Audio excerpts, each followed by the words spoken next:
On point 2 is on how Gaza is burning in the wake of Israel's ground offensive.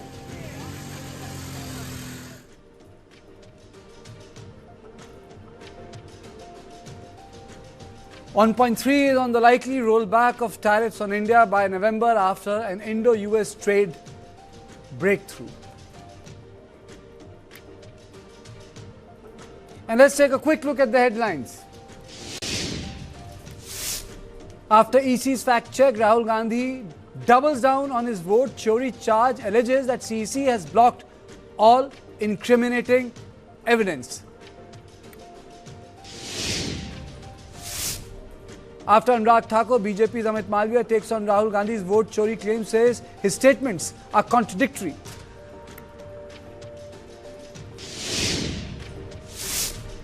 Andhra IT Minister Nara Lokesh takes on Karnataka Deputy CM DK Shiv Kumar on blackmail remark.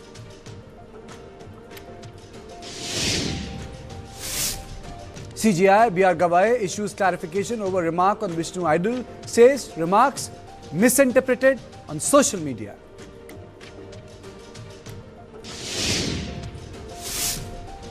Thar SUV rams into woman in Ghaziabad Sehani Gate area. The entire accident caught on CCTV camera.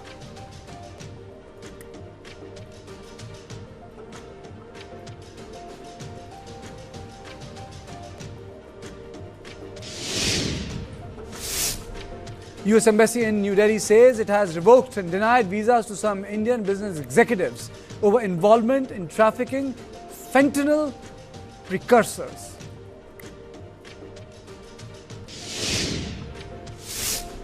Elephants dying at record rate in Kerala. 827 elephants died in 6.5 years in Kerala, says a report.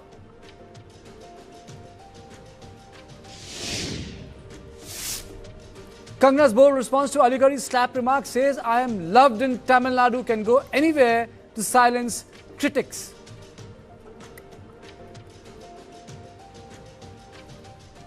Days after participating in the Arab Islamic Summit in Doha, Saudi Arabia and nuclear-armed Pakistan have signed a formal, almost NATO-like mutual defence pact.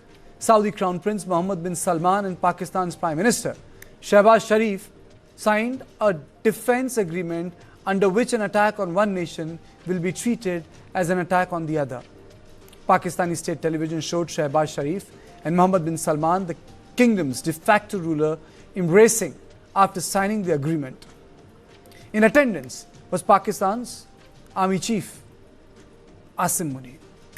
The fallout from Israel's war on Gaza and its strikes on regional neighbours has made West Asian countries like Saudi Arabia uneasy, many of which still rely heavily on the United States of America for security guarantees, even as Washington remains Israel's closest ally.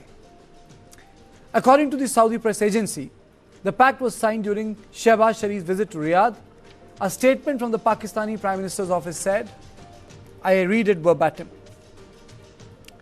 This agreement, which reflects the shared commitment of both nations to enhance their security and to achieving security and peace in the region and the world, aims to develop aspects of defense cooperation between the two countries and strengthen joint deterrence against any aggression. The agreement states that any aggression against either country shall be considered an aggression against both.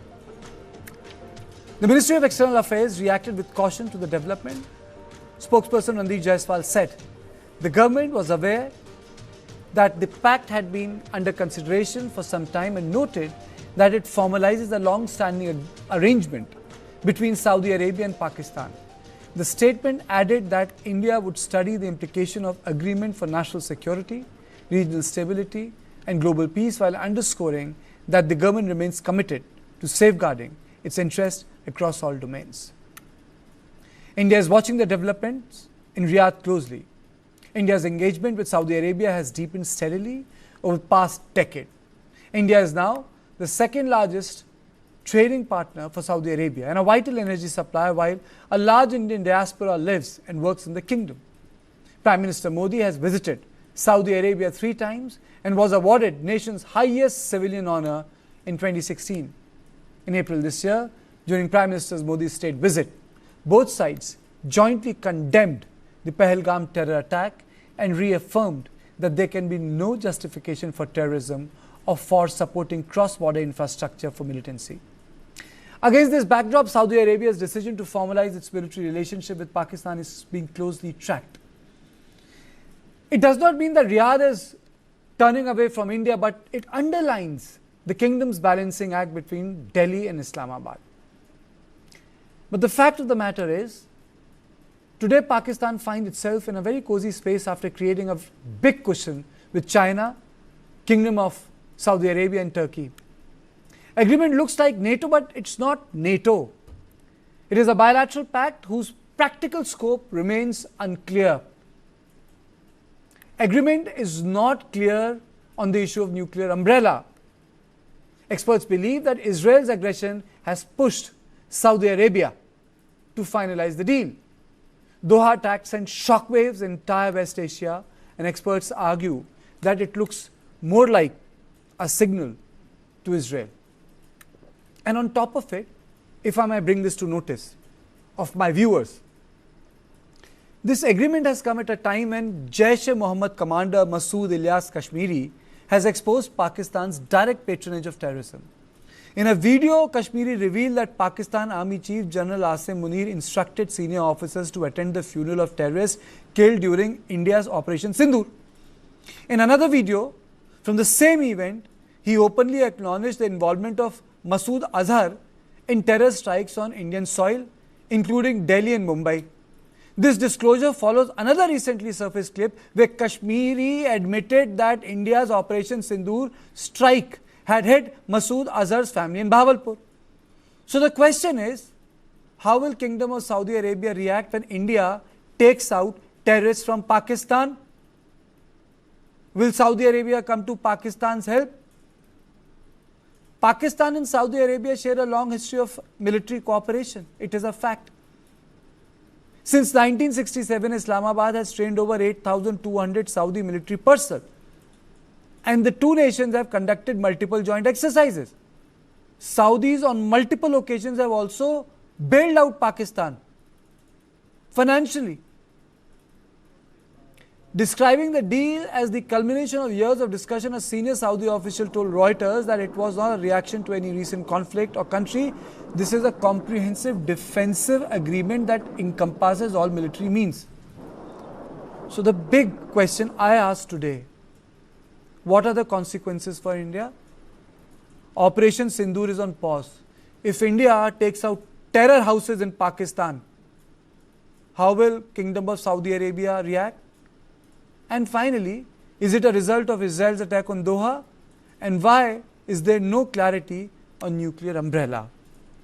On this issue, I am joined by Ambassador Veena Sikri, former Indian diplomat, Dr. Tara Kartha, former Director, National Security Council Secretariat, and Lieutenant General Sanjay Kulkarni, Defence and Geopolitical Expert. Thank you all of you for joining me.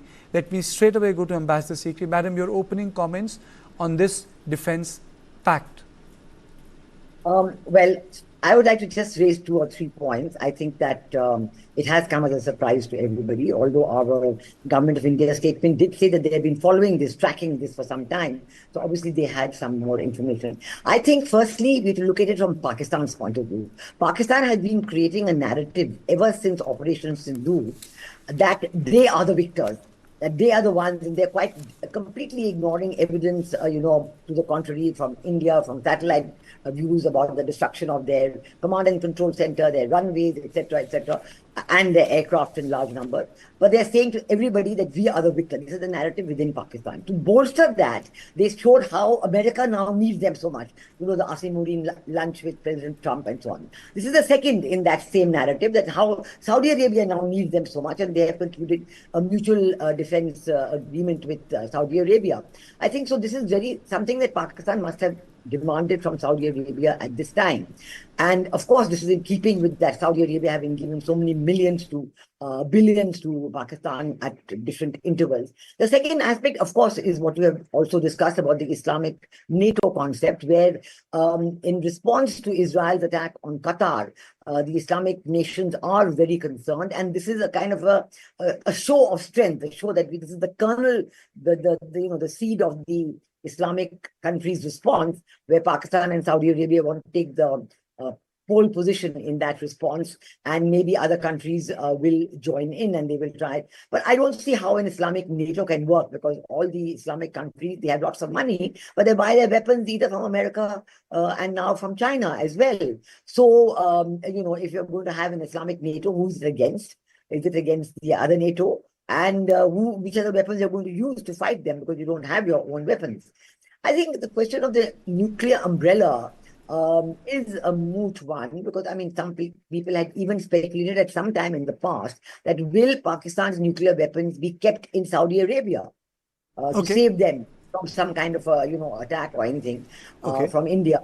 I think for India, certainly this is a very matter that has to be looked into with great detail. We have very good relations with Saudi Arabia. Prime Minister has received this award. Ma'am, let us break this down. Let us break this down. Let us break this down into three parts. The military implication. The second part is that we have cultivated a deep relationship with Saudi Arabia. I'll just quote Michael Kugelman. He says the Pakistan has not only inked a new mutual defence pact, it is inked with a close ally, and that is also a top partner of India's. The pact would not deter India from attacking Pakistan, but with three key powers, China, Turkey and now Kingdom of Saudi Arabia, fully on Pakistan's side, Pakistan is in a very good place. He underlines the distinction. India's military calculus remains unaffected, but the optics give Pakistan a sense of expanded backing at a time when its domestic and economic situation remains strained and dire. But my question, Dr. Kartha, is that, one, have we been taken by surprise? One, and what happens when we strike POK or when we strike Punjab, when we take out these terror havens? What should we expect from Saudi Arabia? Or do you think it's more in response to what Israel has been doing in West Asia, bombing Tehran to Doha to other parts? See, firstly, is it a surprise? Yes. In terms of making it into a proper legal, semi-legal or whatever you want to call it, a document, yes, it's a surprise. Is it a surprise? Did it happen earlier? No, it's been happening for years. This is an understanding which was reached. There was a defector, Saudi defector way back in 1994, if I'm not mistaken, who brought out a bunch of documents. And one of those documents said that Pakistan has committed itself to protecting Saudi Arabia with its nuclear weapons. Thereafter, on and off, we've heard these rumors. You had the fact that Saudi Arabia pumped money into the Pakistan nuclear program. The Saudi prince, I think Aziz, if I remember his name, is the only foreigner till date who has visited a Saudi facility, Pakistan facility. They didn't even allow the prime minister to visit. Benazir Bhutto asked to go to Kahuta. They said no. And then this Saudi prince comes and visits. So that kind of a knitting together of these two has been there way back. Does it operate now? I don't know, because Saudi Arabia has moved away. It is completely in the opposite direction to which Pakistan is going. Right? Pakistan is going into this radicalized, it's going into this bit. Saudi Arabia is going in the opposite direction. So to that extent, the old historical ties don't really wane much. To your second question, what will Saudi Arabia do if we attack? My answer is probably nothing. They don't have the capability to come and attack you. And it would be a very, very strange situation to have Saudi aircraft, for example, landing in Pakistan. It could happen, but it would be really strange. Because our relationship with Saudis are rock solid. Which is why I think we should back off from criticizing Saudi Arabia on this. Pakistan would love it if you did. So we haven't. They want to spoil relations between you and Saudi Arabia. So you don't want that. So, and in the end, who is Saudi Arabia's? This is the final clincher. Who is likely to attack Saudi Arabia? That will be Israel, I'm assuming. Can you see Pakistan actually using its nuclear weapons in a threat against Israel? That is really asking for trouble. So this whole thing seems very, it's a little strange. So, ma'am, you are an insider. All of you are insiders. So I'm the outsider. So let me turn this question on its head. A treaty, an understanding which doesn't make any sense, then why do you sign it? I think for the Saudis, it's a public gesture against what Israel has done. I mean, what Israel has done is really they've kicked the ball out of the park in hitting Qatar. And this is Saudi saying, look, we've had enough. You're also seeing that, as the previous speaker would say, GCC countries have never been united on anything. This will probably unite them into one. I don't know, because they've never done anything for Palestine, let's face it. So this acts as a kind of a unifying, Saudi leadership gesture. And if you notice, Saudi officials have said this is not against India. India remains a very strong friend of the country. So let's see how this plays out. It'll probably put Pakistanis themselves into trouble. Okay. Your opening comments, General Kulkarni, and then we move on to something which is very important. A pariah states, a state which should have been an outlier, is getting to sign deals, gets a personal dinner in Oval Office. Why has that happened? But your opening comments, sir, General Kulkarni. Thank you. I think that's the real context, because it boosts the morale of Pakistan in the present state, and it makes Pakistan more vulnerable. Secondly, Pakistan and Saudi Arabia have been having this treaty of friendship since 1950, a defense agreement where Pakistan and the Saudis have been trading. Saudis have spent over $90 billion on our armed forces, which are just 1,65,000. We don't spend that much on 12 lakh of army that we have. So you can well imagine the kind of difference and the kind of equipment that Saudi Arabia has. The lien which Pakistan hopes to get on the Saudi equipment, that hopefully things are, at this point of time, what Israel has said very clearly, that they would not hesitate to strike Hamas anywhere in the world, and they did not hesitate to strike at Qatar, which is the strongest base of America, where Americans have over 50,000 troops in West Asia and a huge base in Qatar. They did not hesitate. And you can well imagine at this point of time, when China has facilitated the closeness between Saudi Arabia and Iran, at this point of time, Pakistan has nothing to give anywhere. Pakistan's nuclear bluff had been called out. So the India-centric, suddenly now they seem to realize, let's sell the Islamic bomb and get out of this economic problems that the Pakistanis are facing. And in that context, it's a win-win situation for Pakistan, because it boosts their own morale. It tries to tell the Pakistani public that, look, how much the world is interested in us, how much are we the owners of the Islamic bomb, and the entire Islamic world seems to be now relying on Pakistan to defend them, not realizing that Pakistan can do nothing. Pakistan's nuclear bluff has been called off, but notwithstanding $7 billion that Pakistan needs, and Pakistan in good books of China, Pakistan in good books of US, Pakistan in good books of the Islamic world. So it's a win-win situation for Pakistan, but well, economically, that's all, not militarily, but economically, to come out of the economic stress that Pakistan is going through. Yeah. Okay, absolutely. Ambassador Sikri, in this question is for all my panelists. What I fail to understand as a citizen of this country is that I expected post Pahalgam, post Mumbai, Pakistan to be in bad diplomatic health. On contrary, Ambassador Sikri, Pakistan seems to be in good diplomatic health. Why is this happening? As a citizen of this country, they should have been bad diplomatic health. Very simply put, I mean, Pakistan has mastered the art of deal making. Now, immediately or even before Operation Sindoor, we know that all this was going on between America and Pakistan since the month of January or maybe February, when Gentry Beach first goes there and ties up all these crypto deals, these critical mineral deals, and so on. So they have, and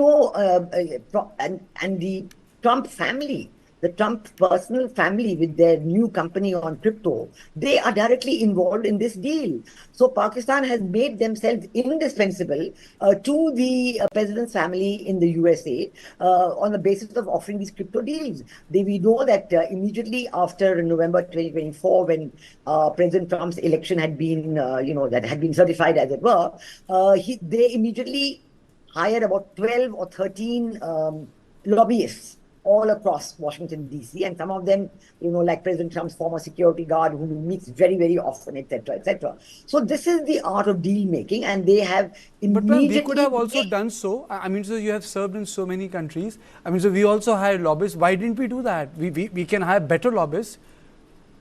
Well, I think that between India and USA, let's not forget that the first term of President Trump saw some of the largest possible improvements between the relationship of India and USA. We saw the Quad going to the summit level, for example. Ever since the nuclear deal of the early 2000s, this was perhaps one of the largest positive improvements we saw during President Trump's first term. Now, it was certainly an expectation this would continue in the second term. And we also know that during the Biden administration, many of the things were continued. A lot of statements were made saying that the Indo-US partnership is the greatest of the 21st century, etc. But we also know that the Biden deep state did a lot of things which were against India's interests, like we saw in Bangladesh and earlier before that, of course, we saw also what happened in Sri Lanka. So I think that it's not that India has not done its homework on this. We've been very active with the India-US relationship, and we do so in the second term itself. Our Prime Minister was one of the first leaders invited to the White House. When the first global leaders to be invited, it was a good meeting, a very good discussion. And, President Trump telling the world press and his own press, when asked on Bangladesh, they're leaving it to Prime Minister Modi. Then suddenly something changed. Now, was it the deal with Pakistan? Was it the pressure of the, immediate surrounding people of similarly with Saudi Arabia? But that's because, ma'am, that's the question, Dr. Kata. That's the question is because Kingdom of Saudi Arabia also criticized the Pahalgam attack. So after Pahalgam attack, nothing changes for Pakistan diplomatically. This is very surprising. You find them everywhere in the global forums. And I'm being told that the Pakistani Prime Minister may have the meeting with Trump at the sidelines of UNGA. Dr. Karta? Okay, let's be very frank here. I'm not a diplomat, so I'll say it like it is. Pakistan is very quick off the mark. It's Pakistan DA in Washington has more power than your ambassador in Washington in terms of their decision-making speed. They'll decide and they just go ahead and do it. Number two, it's a military dictatorship. Let's face it. The General Munir doesn't have to face a number of opposition parties screaming from the sidelines. And number three, they give the person what they want. They gave Trump on his inaugural, they gave him a terrorist and said, this is the guy who hit you in Abbey Gate bombing, etc. In Iran, they said, we'll give you an outreach to the US. To the Saudis, they said, okay, Israel has attacked you. Here we go. Let's do this. They are adept at giving each country what it wants. Is that a good thing for Pakistan? On the surface, yes. But I don't know if these things will collide with each other. I mean, my understanding is that Iran is on board on terms of this deal.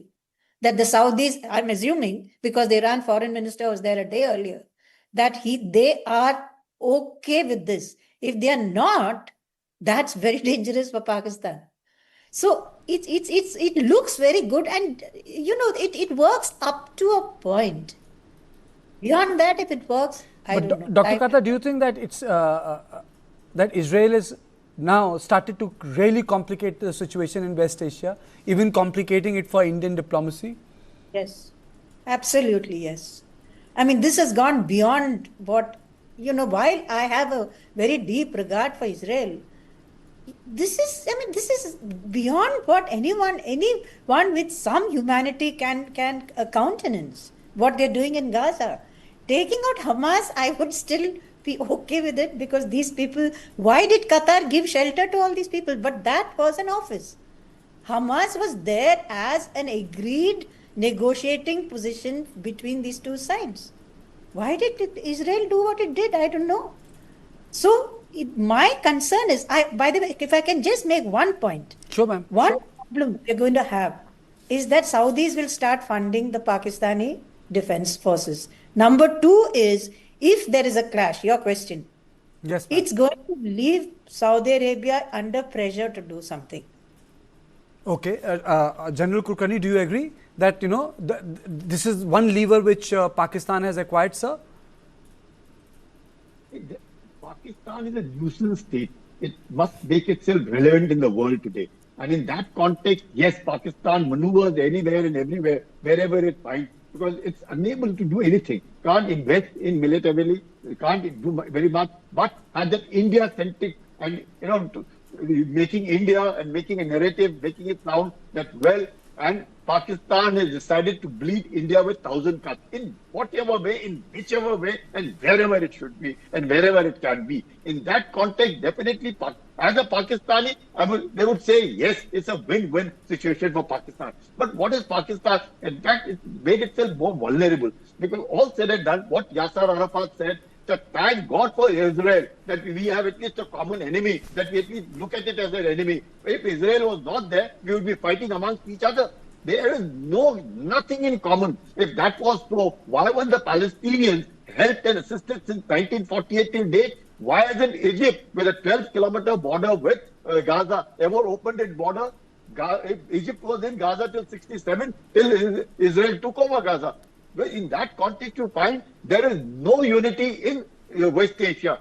And well, Qatar also, all said and done, what needs, and the pretext or under whatever it is, we have a huge amount of diaspora, so we have a lot of respect for West Asia. We have a lot of investment in West Asia. We have all good relations. Out of the 27 countries, 8 of them are Muslim countries which have recognized our Prime Minister as being one of the greatest statesmen in the world. All said and done. But definitely Israel's existence threat is there. And that existential threat, Israel will not hesitate because Israel has US standby. But my question was different, sir. Have they complicated issues for India? Definitely, I would say no. It doesn't make any difference because the nuclear bluff of Pakistan can do what it is. Pakistan is not the thing that we really. We ought to be cautious. We must be concerned about Pakistan. But our real threat is China. And in that context, we have to see where does our relationship with Israel stand, Russia, USA, China. In that context, it doesn't make us vulnerable. Okay, Ambassador Sikri, since you had raised your hand, you have to answer my question. Do you think Israel is complicating situation for Indian diplomacy? Well, I think India has made its position clear in the Israel attack on Qatar. We've come out very strongly on that, and we have also voted on that. So that is absolutely fine. I want to say very quickly that although it seems that Pakistan has pulled off a whole lot, but their bluff is very easy to call. I mean, for example, they promised Iran that if America attacks you, we are there with you. And that bluff was called because they did nothing when America attacked Iran. So their bluff is so easy to call. And right now, Saudi Arabia is signing this, but Saudi Arabia and Israel have good relations on their own. So, I mean, when they're saying that if you think that it's to protect the Islamic countries from the Israel attack on Qatar, from similar attacks on other countries, then what about the relationship between Saudi Arabia and Iran and Israel? What will happen to those discussions? They have a direct line with each other. In fact, if you realize, Mossad, the Israeli intelligence agency, refused to take part in the Israeli attack on Qatar, saying we have very good relations with all the agencies in the area and we are dealing with them directly. Okay. So it's very easy to call the bluff of Pakistan. So I don't think we need to get awed by it. We certainly will have discussions with Saudi Arabia on it. And I think that we will respond to every act of terror as an act of war. That policy will continue and there will be no let up in that. Absolutely. Thank you all of you for joining me. So this big development that has taken place whereby Pakistan and Saudi Arabia have signed the defense agreement and everyone tried to go through the draft, but there is no clarity on the position on the nuclear umbrella. But the fact of the matter is that Pakistan has been able to find a sweet diplomatic spot despite perpetrating Pahalgam terror attack. So this was on point 1. On the on point 2, we'll talk about Gaza burning, ongoing war in Gaza.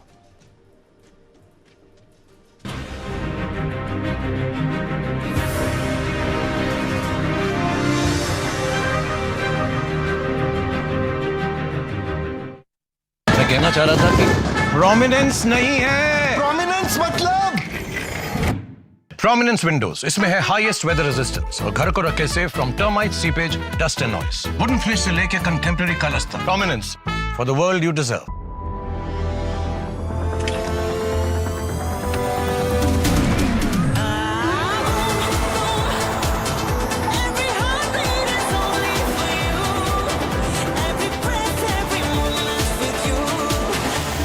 My heart Love is nothing without the thrill. Unlimit love. The B6 Pack 2 starts at 21.9 lakh. Mahindra Electric Origin SUVs. Mount, India's #1 brand for roof and wall puff panels. Roofing experts for houses, cold storages, warehouses, resorts and all commercial buildings. Holds 2 world records for manufacturing 1,20,000 square feet of puff panels in just 24 hours and constructing 1,20,000 square feet of PEB building in only 64 hours. Mount, India's pride honoured in the Parliament of UK. आम pain reliever aerosol स्प्रेस में है, दवा के साथ हवा, मगर Dynapar QPS plus में है सिर्फ दवा ही दवा। इसलिए डायनापार QPS प्लस चले ज्यादा। डायनापार QPS प्लस सिर्फ 91 रुपए में, लगा के देखो मान जाओगे। बेस्ट है सर, पर नया क्यों? Architect ji, something special for you. Birla opus assurance देने के लिए। ऐसा क्या है इसमें? इसमें है एडवांस क्वालिटी। 1 साल में पेंट को कुछ भी हुआ तो पेंटिंग वापस करके देंगे। वापस करके देंगे। वो भी फ्री। क्वालिटी पे इतना कॉन्फिडेंस, इसीलिए बिरला ओपस एश्योरेंस। रजिस्टर करो birlaopus.com पर।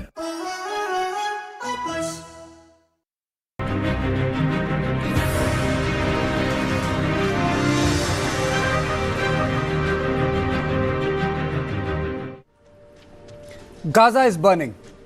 This is what the Defense Minister of Israel tweeted when the operation began. It has led to a mass exodus from the Gaza Strip, creating a humanitarian crisis in the entire region.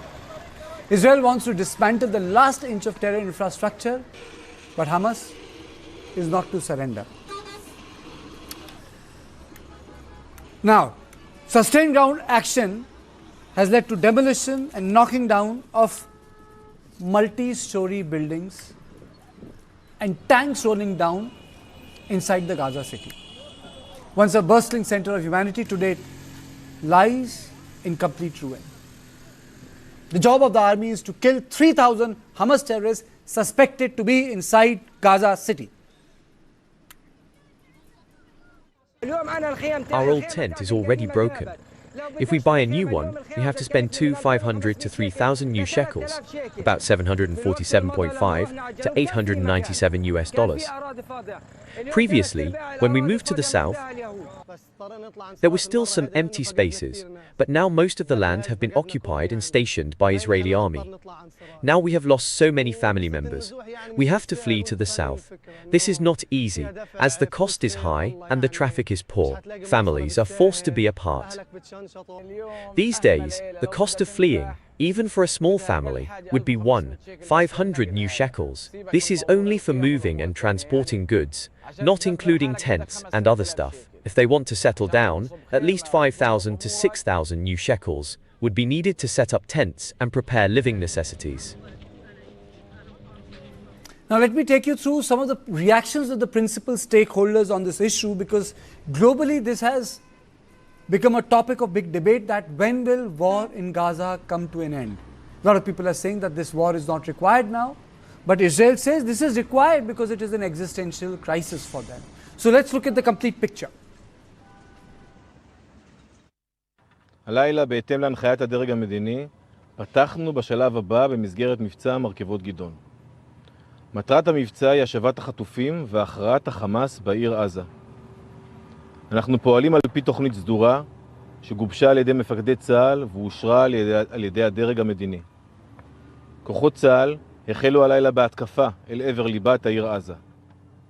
כעת בעיר עזה פועלות 3 אוגדות, אוגדה 98, אוגדה 162, ובימים הקרובים תצטרף לתמרון אוגדה 36.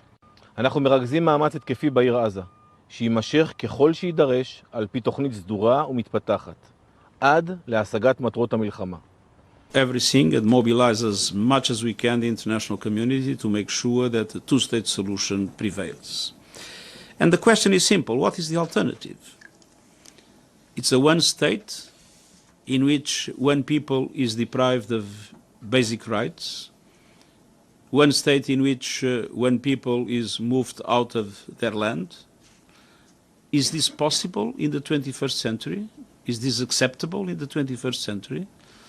I think that Israel must understand that the one-state solution with the subjugation of the Palestinian people without rights is absolutely intolerable. אני פה בחמ"ל בקריה יחד עם שר הביטחון, סגן הרמטכ"ל, ראש המל"ל ומפקדים בכירים של צה"ל. כוחותינו פועלים בכמה וכמה זירות.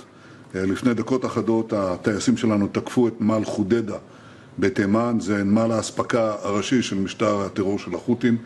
במקביל כוחותינו פועלים בעזה, בעיר עזה, במטרה כמובן להשיג את הכרעת האויב, אבל במקביל גם לפנות את האוכלוסייה. ואנחנו עושים מאמצים כרגע לפתוח צירים נוספים כדי לאפשר פינוי מהיר יותר של האוכלוסייה העזתית, להפריד אותם מהטרוריסטים שאותם אנחנו רוצים לתקוף. Now the strike has left 5.25 lakh homeless. One estimate is that the 40% of the people in Gaza city had left.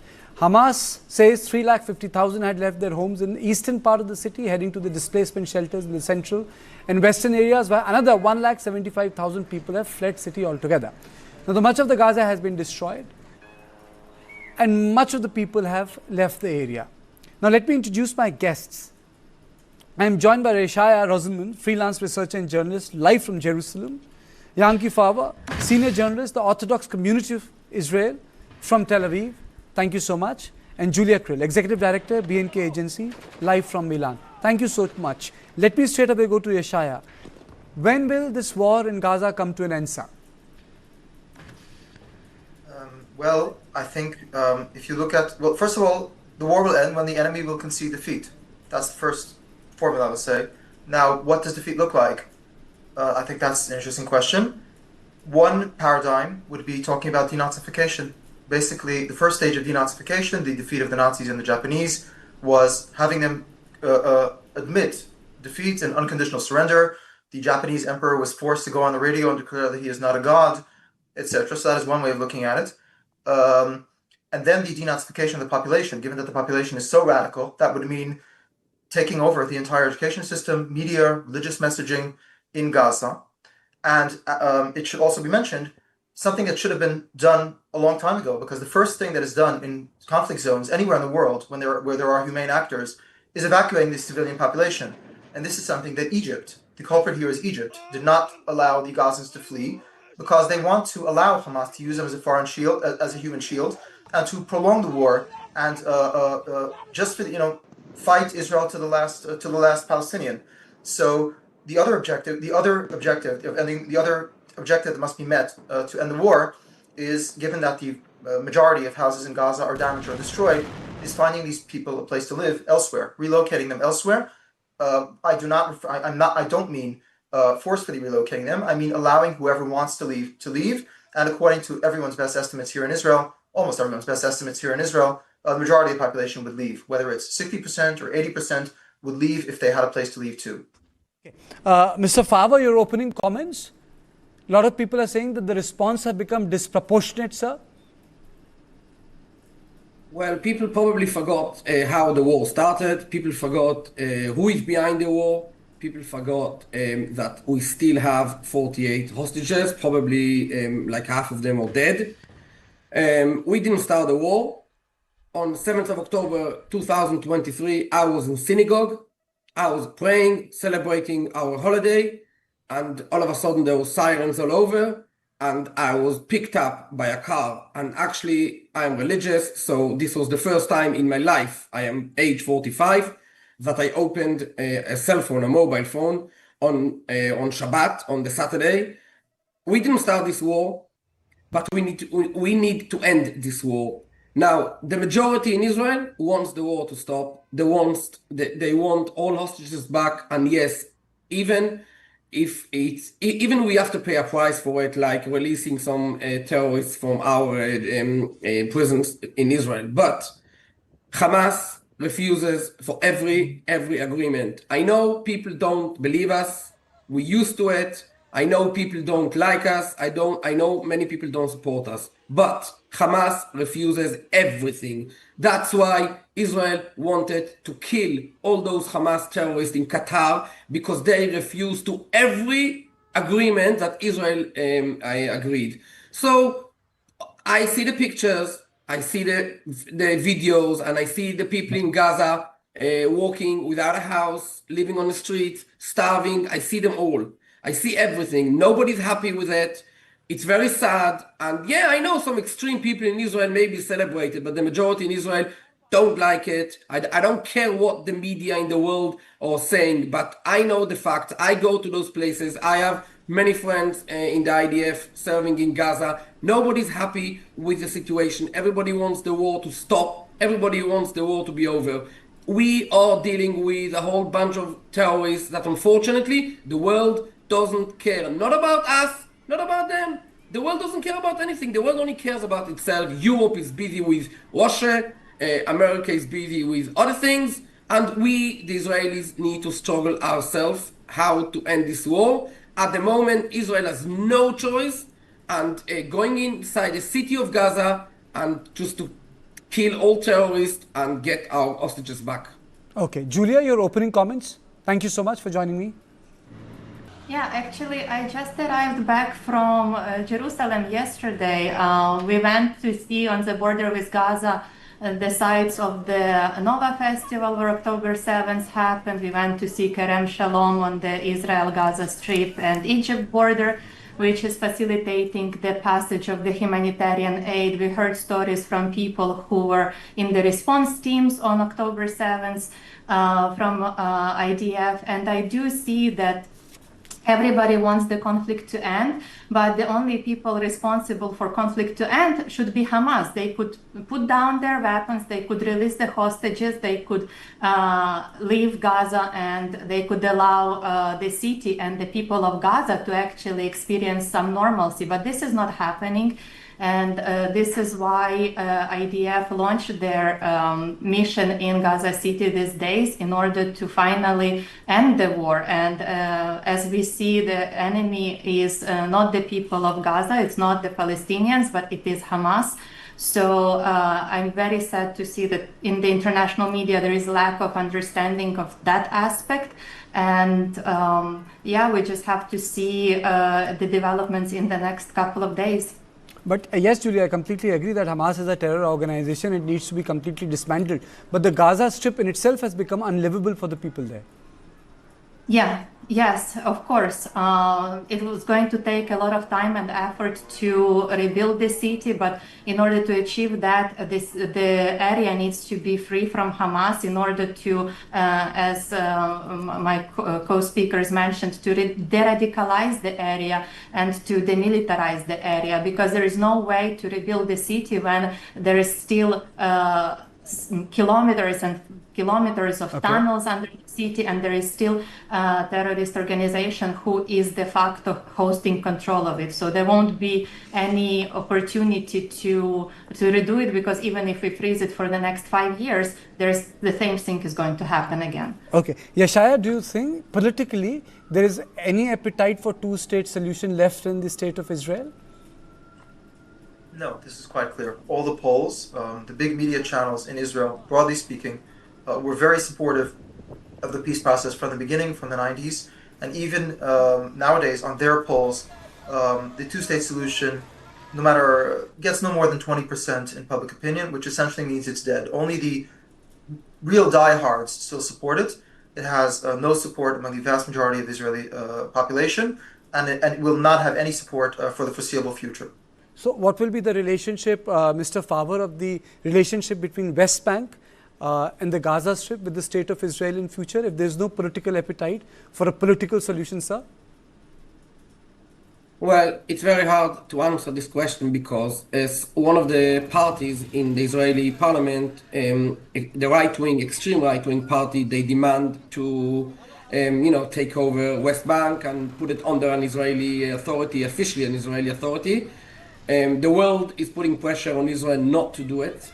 UAE, that they are friendly with Israel, they said today that if Israel will do it, then they will maybe, call the ambassador back and, not be very friendly with us. And I want to tell you that for Israel, it's very important to stay friend and have good relationship with UAE. And what I believe is that at the end of the day, Netanyahu will not, let the extreme right parties in Israel to take over like Gaza, West Bank, and put it like under an Israeli authority, because the world. I don't really know how much power has Netanyahu over Smotrich and Ben-Gvir, the two extreme right-wing leaders. But at the end of the day, if Donald Trump will say no, then Netanyahu will not do it. And I think it's not going to happen at the end. You know, the reason why, and this is, I like the closing comment from Julia, the reason why I asked this question, Julia, because Israel's drive to weed out Hamas from West Asia has had an impact on the Indian subcontinent. Saudi Arabia has ended up signing a defense contract with the state of Pakistan, a NATO-like defense treaty where an act of aggression on one will be considered on the other. So it's an interconnected world. Yes, of course. I mean, if we look at Israel, Israel is itself surrounded by the circle of fire. There is Hezbollah in Lebanon, there are Houthis in Yemen, there are Iraqi militia, there is Hamas in the south. So Israel needs to fight its enemies, because the only common denominator is their desire to eradicate Israel from the face of the earth. And in order to achieve that, Israel needs to first combat Hamas, completely destroy its leadership in order to ensure that it has the safety around its borders. And I understand the concerns and the questions from the United Nations about what would the one-state solution look like. But there is no way... Julia, can it ban the Arab nations who have been fighting amongst themselves for so many years on the Shia-Sunni axis to, come together? I think that whatever the solution is there, the only country that is whose opinion really matters is Israel, because it will be up to Israel to implement it. And they can fight between themselves, they can agree, disagree, they can create any kind of resolutions they want. But as long as this solution is not comfortable for Israel and it doesn't ensure the safety of its citizens, nobody will enforce it. Now we see several countries, including France, UK, who are recognizing the Palestinian state, but these proclamations have absolutely no effect because Israel did not agree to it. And in order for people in Gaza, for Palestinians to be able to live on the Israeli territory, Israel needs to take over the territory, and Israel needs to agree to the way how things will be happening on the ground. Absolutely. Very well summed up, Julia. Thank you so much. Thank you all of you for joining me on Point. So this was the second On Point on the ongoing war which is taking place in Gaza. But let's move on to the third On Point. And it is on the possible turnaround in the India-US ties and a reversal of tariffs. And the hint has directly come from someone who is very, very important in the government of India. And yes, I'm talking about India's Chief Economic Advisor, V. Anantha Nageswaran. Mr. Nageswaran has given hope of relief for America's steep trade tariff. Speaking in Kolkata, he said he expects the penal duties imposed on India imports to be rolled back after November 30th. Just let me straight away introduce you to the bite. And I will take some time to talk about the tariff here. Yes, not only the original reciprocal tariff of 25% plus the penal tariff of 25%, both were not anticipated. I still believe that geopolitical circumstances may have led to the second 25% tariff, but considering recent developments in the last couple of weeks and so on, I do believe, I have no particular basis to say so, just my intuition, that the penal tariff will not be there beyond November 30th. I mean, it's not a statement of based on any concrete indicator or evidence. It's my hope that given the recent developments which we see in terms of both countries finding an off-ramp and reaching out to each other, and including the important negotiator being in India in the first 2 days of this week, I do believe that there will be a resolution in the next couple of months on the penal tariff and hopefully on the reciprocal tariff also. Okay, let me straight away go to Ambassador Jain Dasgupta, former ambassador to the World Trade Organization. Thank you so much, sir, for joining me.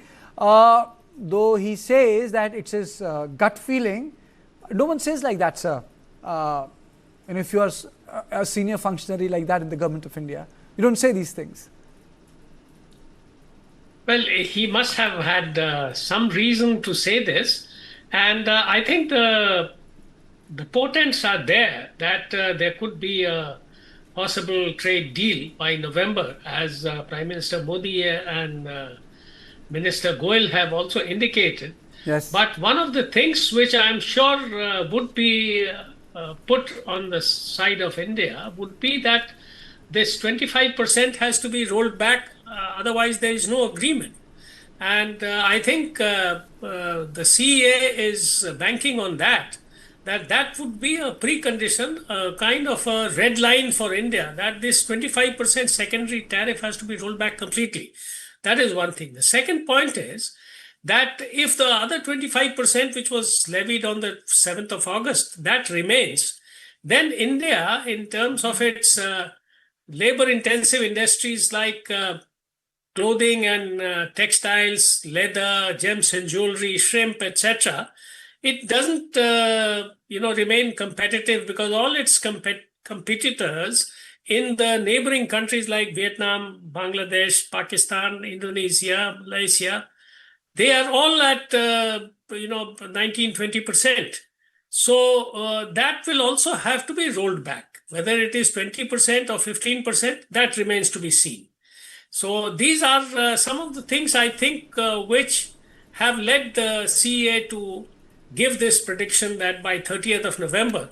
But that 30th of November, I think, is predicated on the fact that India and the US arrive at some kind of a bilateral trade agreement. And this would necessarily then need to be built into that. But you see, hammering, what is your bigger idea of hammering out those really tight and tough issues related to agriculture, sir? Because recently one of the senior functionaries from Oval Office said, why isn't America buying the American corn bushel, He went straight down to the crop.